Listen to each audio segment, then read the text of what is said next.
नमो बुद्धाय, जय भीम। मेरा नाम आशिका चौहान है और मेरी जातक कथा का नाम है यक्ष का उद्धार। वाराणसी के राजा को शिकार करने का बहुत शौक था। वह जंगल में अपने अमात्य और सेवकों के साथ शिकार करने निकल पड़ा। उसने हिरणों के निवास स्थान पर हल्ला मचाया। यह देखकर हिरण इधर उधर भागने लगे। अचानक राजा के सामने एक बारहसिंगा आ खड़ा हुआ। बारहसिंगा को देखकर राजा ने उस पर तीर चलाया, परंतु बारहसिंगा बहुत होशियार था।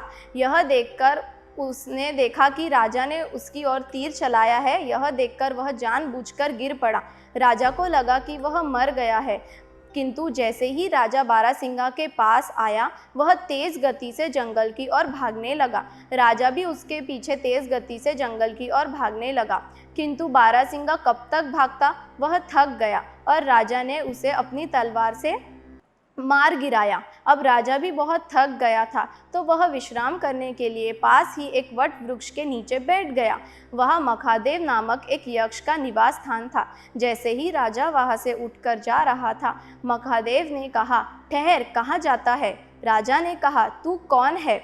यक्ष ने कहा, मेरा नाम मखादेव है। मैं इस वृक्ष पर रहने वाला यक्ष हूँ। इसकी छाया में जो भी आता है, मुझे उसे खाने का वरदान मिला है।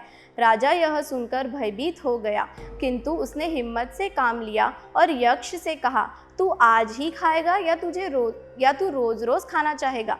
यक्ष ने कहा, रोज मिलेगा तो रोज खाऊंगा। तो राजा ने कहा, मेरी बात सुन, आज तू इस बारहसिंगा को खा ले। मैं कल से तेरे लिए एक थाल में भात और एक आदमी भेजा करूँगा, ऐसी मैं प्रतिज्ञा करता हूँ।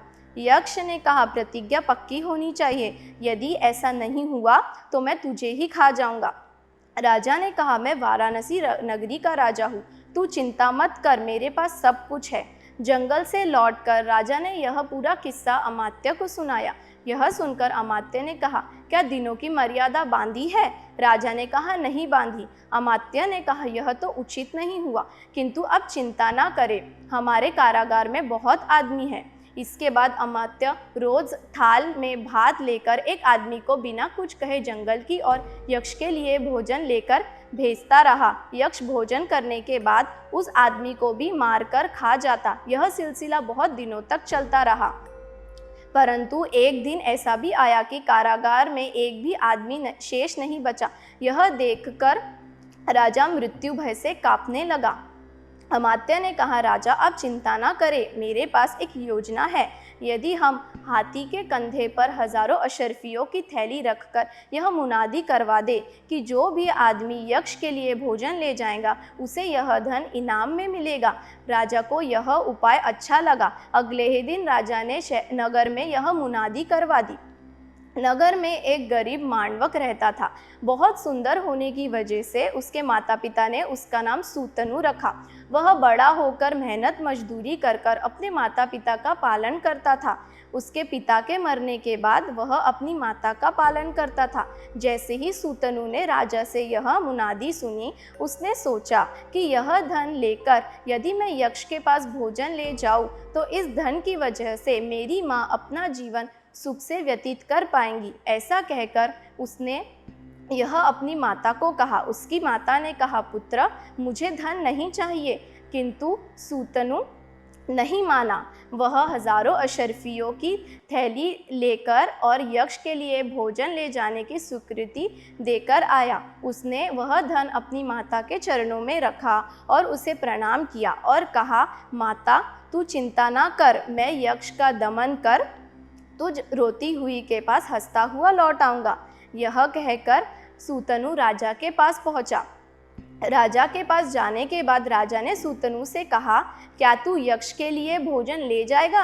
सूतनु ने कहा, देव, हाँ। राजा ने कहा, तुझे क्या चाहिए? सूतनु ने कहा, राजा, मुझे आपकी सोने की खड़ाड़ू चाहिए।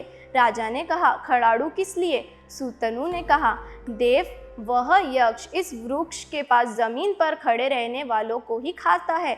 मैं आपके खड़ाड़ू पर ही खड़े रहूँगा।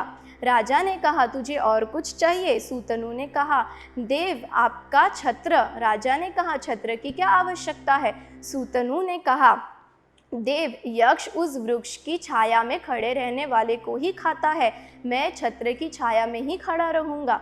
राजा ने कहा, तुझे और कुछ चाहिए? सूतनु ने कहा, देव आपकी तलवार। राजा ने कहा, तलवार किस लिए? सूतनु ने कहा, देव शस्त्र धारण करने वाले से मनुष्य ही नहीं अमनुष्य भी डरता है। राजा ने कहा, तुझे और कुछ चाहिए? तो सूतनु ने कहा, देव सोने की थाली में भात। राजा ने कहा, तात किस लिए? सूतनु ने कहा, देव मुझ जैसे सदाचारी के लिए मिट्टी के बर्तन में भोजन ले जाना उचित नहीं।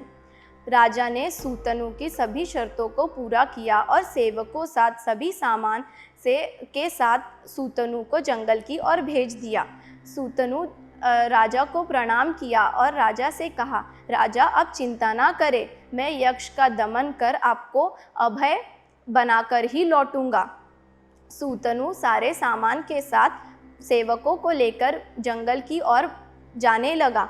जैसे ही वह वृक्ष के पास पहुंचा, उसने सेवकों से वृक्ष से दूर खड़े रहने के लिए ही कहा और स्वतः सोने की खड़ाड़ू पहने, कंधे पर तलवार बांधे और छत्र की छाया में वृक्ष के पास जाकर खड़ा हुआ। यक्ष भी भोजन की प्रतीक्षा में ही था। जैसे ही उसने सूतनु को देखा, यक्ष ने कहा कि यह आदमी दूसरे आदमियों से अलग है, ज़रूर कोई बात है।